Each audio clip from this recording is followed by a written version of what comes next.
I always thought our life was a tapestry woven with trust. Clara, my wife of 12 years, was the vibrant thread that held it together. Her laughter filled our modest Seattle home, her auburn hair catching the morning light as she danced around the kitchen, brewing coffee. We were high school sweethearts, inseparable since we were 16, building a life that felt like a dream. I worked as a software engineer, she as a freelance illustrator, her art adorning our walls. Our daughter, Lily, was 8, her giggles echoing through our evenings. Life wasn't perfect, but it was ours. Yet lately Clara seemed distant. Her phone buzzed more than usual, and she'd smile at it, a secret curve to her lips. I'd ask, "Who's that?" And she'd say, "Just a client," her eyes darting away. I trusted her, didn't I? But doubt is a quiet seed, and it was sprouting. One evening, I found her sketching in the den, her phone face down, a glass of wine beside her. She looked up, startled, when I entered. "You're working late," I said, trying to sound casual. She nodded too quickly. "Big project." I wanted to believe her, but her sketches were of a man I didn't recognize. Sharp jaw, intense eyes. "Who's this?" I asked. "Just imagination," she mumbled. That night, I couldn't sleep, her words looping in my mind. Imagination. Was it? The next week, I was home early, a rare treat. Clara was out, meeting a client at a cafe downtown. Lily was at her piano lesson, so I tidied the house, seeking normalcy. In our bedroom, I found Clara's scarf, a teal silk one she loved, crumpled under the bed. Odd, she was meticulous about her things. As I picked it up, a faint scent hit me. Cedarwood, not her perfume. My stomach twisted. I told myself it was nothing, maybe a friend's cologne from a hug. But then I saw her laptop, open on the dresser, a notification blinking. I hesitated. We respected each other's privacy, but the cedarwood lingered in my mind. I clicked. An email from Evan popped up. Last night was unforgettable. Same place tomorrow. My heart pounded. Evan. The name didn't ring a bell. I scrolled, finding more emails, each a dagger. They spoke of meetings, stolen moments, his apartment. My Clara, my wife, was weaving a life I didn't know. I closed the laptop, hands shaking. I wanted to confront her, but Lily would be home soon. I needed proof, not just words on a screen. That night, Clara came home, radiant, her cheeks flushed. "Good meeting?" I asked, my voice steady despite the storm inside. "Very productive," she said, kissing my cheek. I smelled cedarwood again. I became a ghost in my own life, watching Clara's every move. I couldn't eat, couldn't focus at work. Who was Evan? I searched her emails when she slept, finding an address in Belltown. The next day, I lied about a late meeting and drove there, parking across from a sleek condo building. Clara's car was already there. I waited, my knuckles white on the steering wheel. At 7:14 p.m., she emerged, her hair loose, laughing with a man, tall, sharp-jawed, like her sketch. Evan. They stood close, too close, her hand brushing his arm. My vision blurred with rage, but I stayed still, snapping photos with my phone. They parted and I followed him, tailing his black Audi to a gym, then a bar. I noted everything, his license plate, his routine. At home, Clara was in bed, reading. "Long day?" she asked, her voice sweet. "Yeah," I said, forcing a smile. "Lots of coding." I lay beside her, staring at the ceiling, planning. I needed to know how deep this went, how long she'd been living this lie. The next day, I hired a private investigator, a grizzled man named Paul. Discreet, thorough, he promised. I gave him Evan's details, Clara's schedule.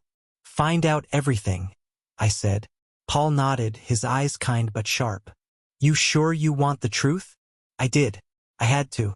Paul's report came a week later, a thick envelope I opened alone in my car.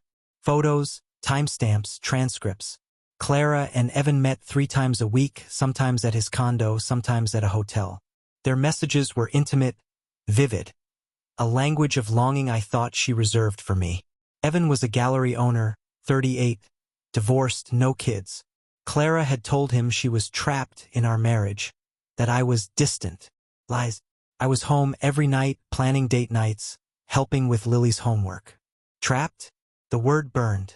Paul included audio, a conversation recorded at a cafe. Clara's voice, soft, saying, "I love how you see me, Evan. He doesn't anymore." I stopped the recording, unable to breathe. I remembered our last anniversary, how I'd cooked her favorite meal, how she'd smiled. Was it all a performance? I confronted Paul. "How long?" I asked. "For months, maybe 5, he said. "She's careful, but not careful enough." I paid him, my mind racing. Revenge wasn't enough. It had to be precise, devastating. I thought of Lily, how this would shatter her world. But Clara's betrayal was a blade, and I couldn't unfeel its cut. I started planning, something to make her feel the weight of her choices, to strip away her lies. For weeks, I played the devoted husband, my anger a fire I banked behind smiles. Clara noticed nothing, her secret life a shield. I cooked dinners, took Lily to soccer, kissed Clara goodnight, all while my plan took shape. I researched Evan's gallery, his investors, his reputation. He was ambitious, his business thriving on wealthy clients. I found his ex-wife, Mara, on social media, a lawyer in Portland. I messaged her, posing as a journalist researching art fraud. She agreed to meet, curious. Over coffee, Mara spilled. Evan was charming but ruthless, known for bending ethics to close deals. "He's not who he seems," she warned. Perfect. I thanked her, my mind spinning. Back home, I dug deeper, hacking into Evan's gallery website. Not hard for a coder like me. I found financial records, shady transactions, payments to non-existent vendors. Enough to raise questions. I leaked them anonymously to his investors, planting seeds of doubt. For Clara, I needed something personal. I remembered her art, how she poured her soul into it. Her latest project was for a major gallery show, her big break. I contacted the curator, posing as a concerned colleague, hinting at plagiarism in Clara's work.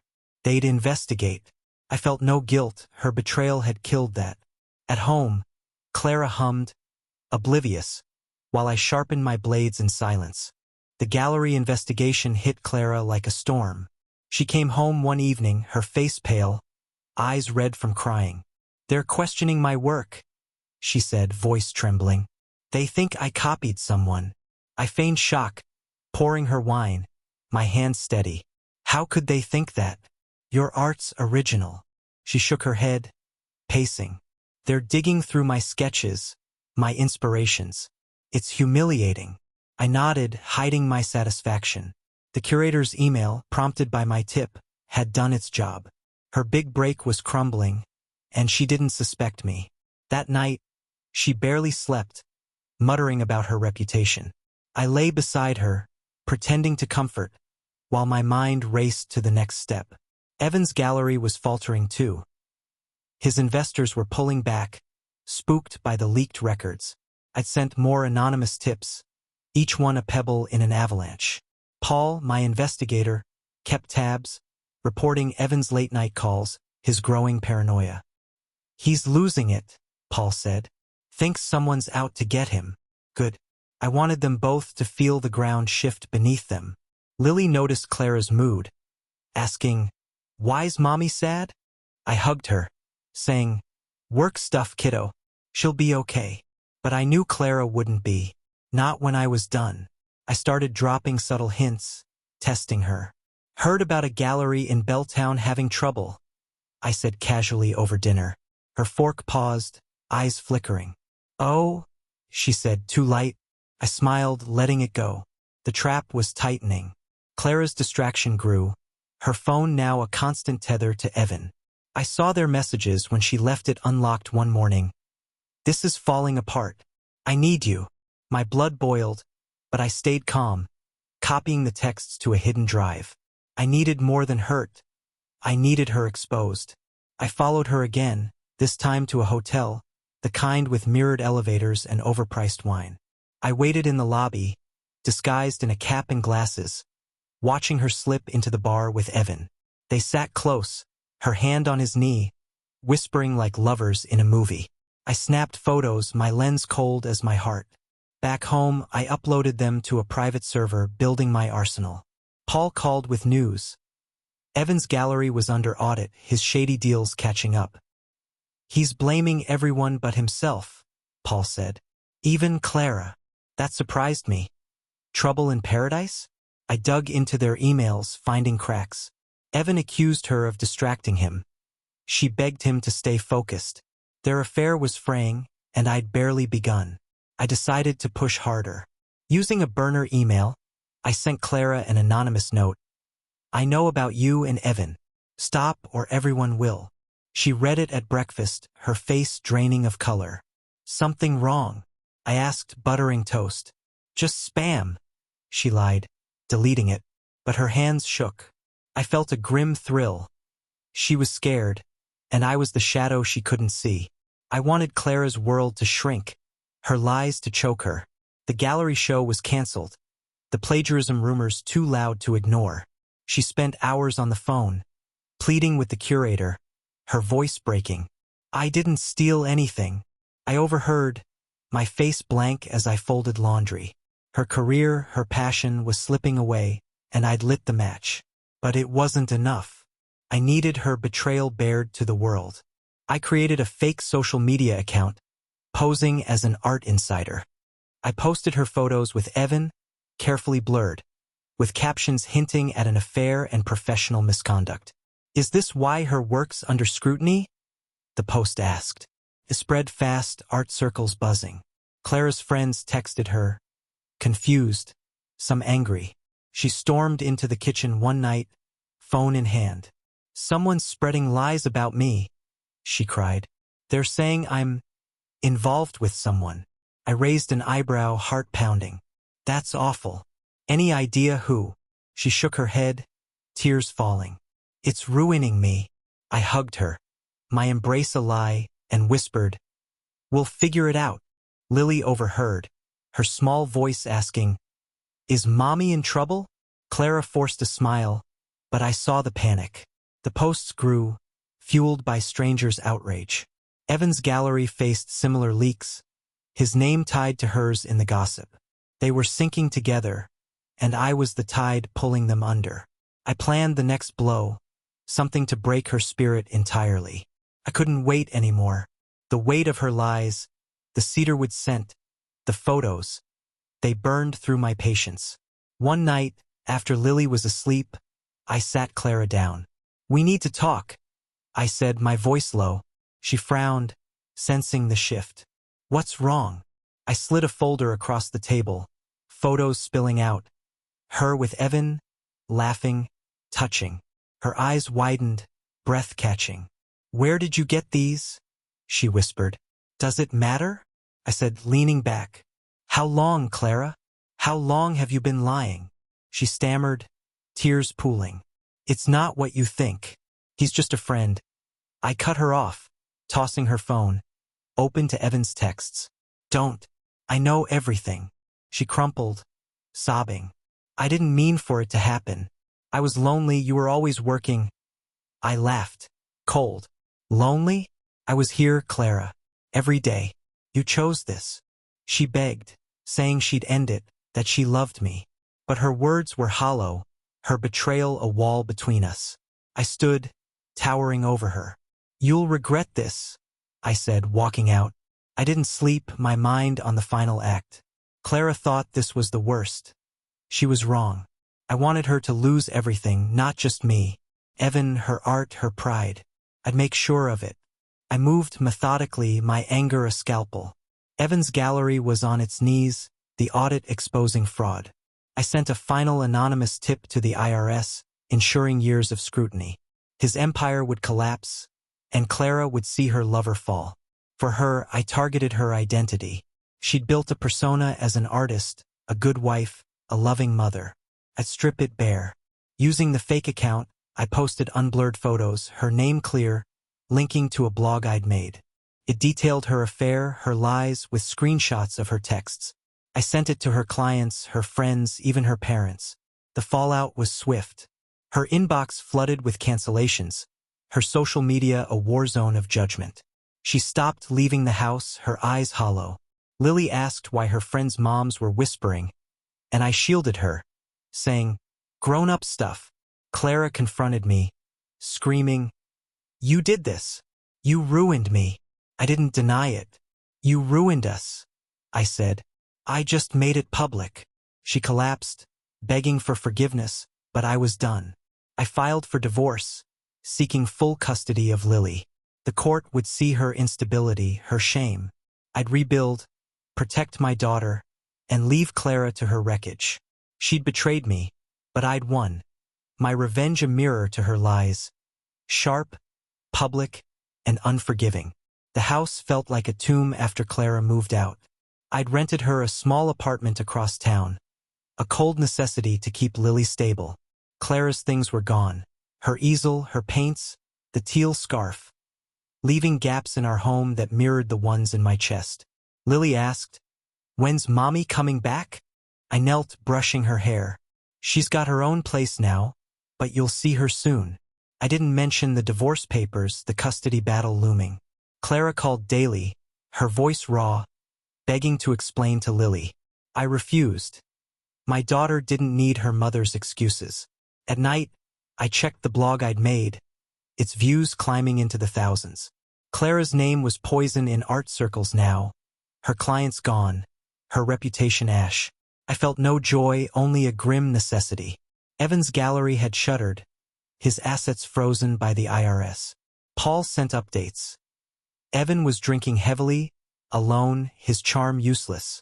I'd broken them both, but the victory was hollow. Work kept me grounded, coding, meetings, routine. Colleagues noticed my quiet, offering beers I declined. "Just family stuff," I'd say, deflecting. Lily's teacher pulled me aside, worried about her drawings. Dark, jagged lines. I booked a therapist, vowing to shield her from more pain. Clara's parents called, pleading her case. "She's lost everything," her mother said. I hung up. She hadn't lost Lily yet, but I'd make sure she did. My revenge wasn't done. It was a fire that needed feeding. The custody hearing was a battlefield of paperwork and whispers. Clara sat across the courtroom, her face gaunt, eyes avoiding mine.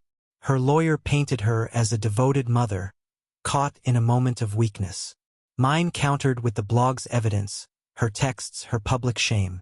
The judge, a stern woman with gray hair, listened, her pen scratching notes. I testified, voice steady, about Clara's betrayal, her lies, how she'd neglected Lily's trust. Clara wept silently, her hands twisting a tissue. Her turn came, and she spoke of regret, of loving Lily, of wanting to rebuild. "I'm not that person anymore," she said, voice breaking. I stared ahead, unmoved. The judge ordered supervised visits for Clara, pending therapy reports. I'd won for now, but Lily's confusion haunted me.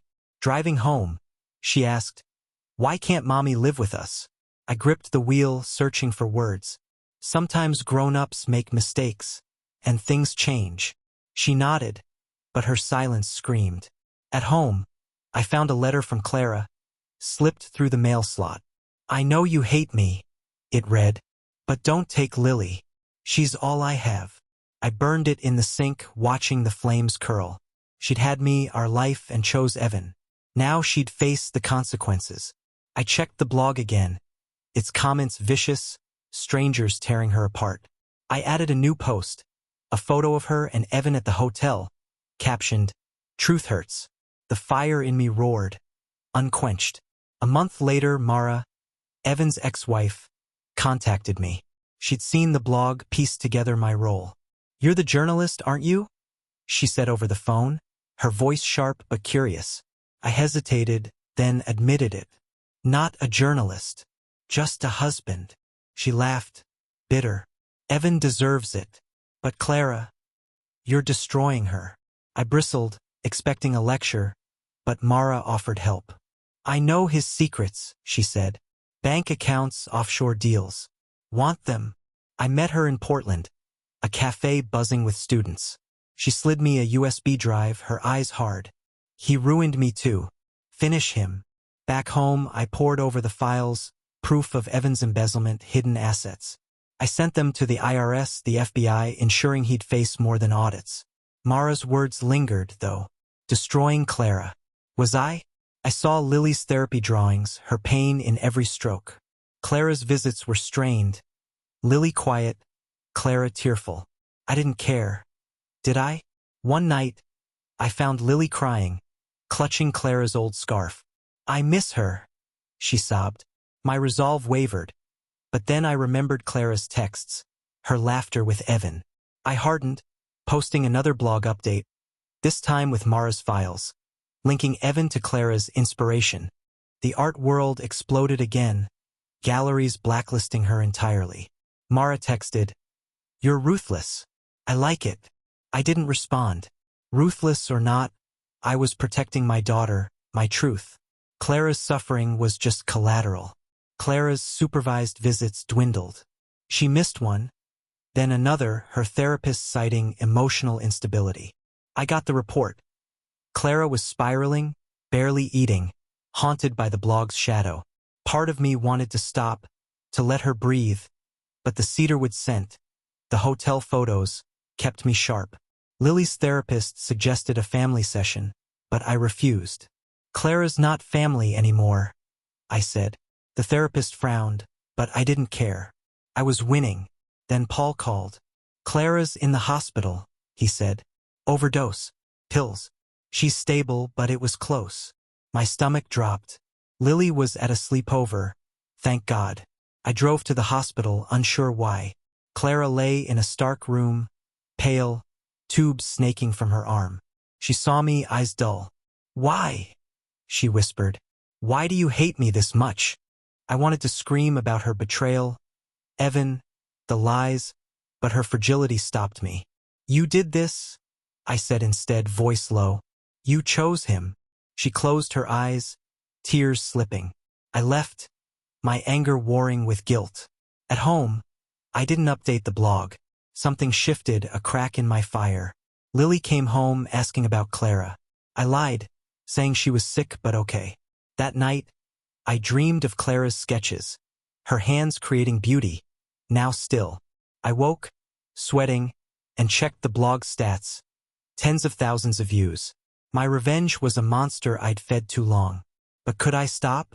Did I want to? I visited Clara again, unannounced. She was sitting up, stronger, but her eyes held a ghost. "Lily needs you," I said, surprising myself. "But not like this." She nodded, silent. I didn't apologize, I couldn't. Her betrayal was a scar, but Lily's pain was a wound I hadn't meant to deepen. I took down the blog that day, deleted every post, every photo. The internet never forgets, but I could try. Evan was gone, indicted, his life a ruin. Mara sent a final message. "You did enough." I blocked her. The custody battle continued, but I softened, allowing Clara unsupervised visits if she completed therapy. She moved to a new city, a fresh start, her art a quiet hobby now, not a career. Lily saw her monthly, her smiles returning slowly. I rebuilt our home, filled it with new memories. Lily's laughter, my coding projects, small victories. But at night, I'd see Clara's hospital bed, her question, "Why do you hate me?" I didn't hate her, I realized. I'd hated the hole she left, the trust she shattered. My revenge had been cruel, a mirror of her betrayal, but it hadn't healed me.